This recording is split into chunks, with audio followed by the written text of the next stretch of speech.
We all know that the only thing certain in life is uncertainty. You could get sick, your car could break down, you may lose your job, etc.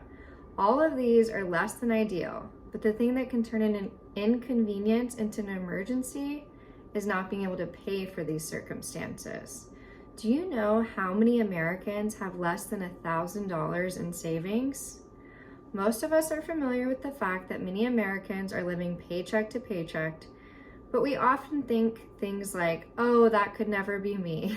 Well, personal finance is one thing that I have happened to become obsessed with in my 20s, and I would like to share with you how you can prioritize investing while you're in your 20s. In my teens and early 20s, I was very much living paycheck to paycheck. It wasn't until my mid-20s when I started digging around on the internet for all things personal finance and investing that I learned just how important investing in your 20s is.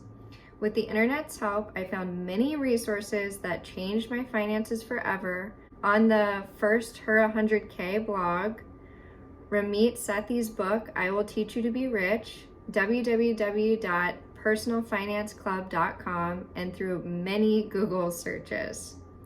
Today, I would like to persuade you to prioritize investing while you're in your 20s by 1, informing you of financial statistics of Americans today, 2, going over the power of compound interest, 3, explaining the importance of your money mindset, and 4, teaching you the easiest way to free up money to invest and the types of stocks to invest in.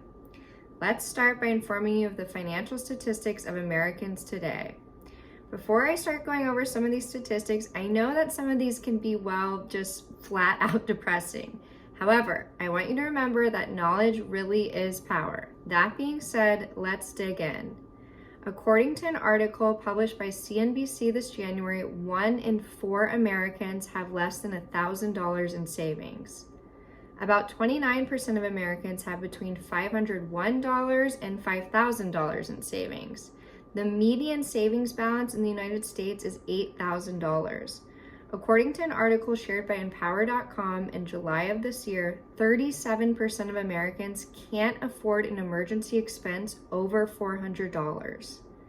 Now that we've gone over some of the financial statistics of Americans today, let's move on to the power of compound interest. 1, the sooner money is put to work, the sooner it will start compounding. 2, reinvesting contributes to compound growth.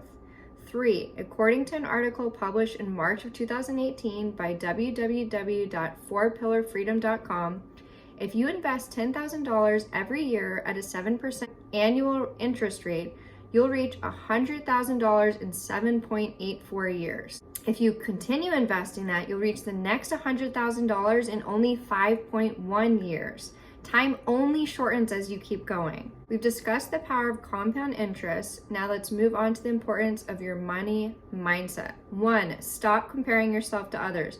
You don't know if people's vacations are on credit cards. 2, it's never too late to start. Baby steps compound and turn into greater wealth. 3, if being afraid of failure is keeping you from starting, remember that failure is a part of the learning process. If you learn from failure, guess what? It's no longer a failure. Since we have explained the importance of your money mindset, lastly, we will go over the easiest way to free up money to invest and the types of stocks to invest in. Number 1, the easiest way to free up money is to live below your means. Number 2, embrace value-based spending, meaning if you don't get value out of having a nice car, don't. If you don't really enjoy eating out, then cut way back on restaurants. With the money that you save here, set that aside for investing. 3, low-cost index funds are the best stock to invest in because they include hundreds of companies, not just one, meaning they are much less volatile and risky. 4, after saving an emergency fund for yourself, 3 to 12 months of living expenses, consider investing into a Roth IRA since it is tax-free when you withdraw after retirement age. Be sure to invest into this account, not just deposit the money there. Although personal finance can seem overwhelming, consider it'll be much more overwhelming to have not gotten your finances in order if an unexpected emergency arises. I really hope you will consider prioritizing investing in your 20s because of some of the information which I've shared. which included 1, informing you of financial statistics of Americans today, 2, going over the power of compound interest, 3, explaining the importance of your money mindset, and 4, teaching you the easiest way to free up money to invest and the types of stocks to invest in.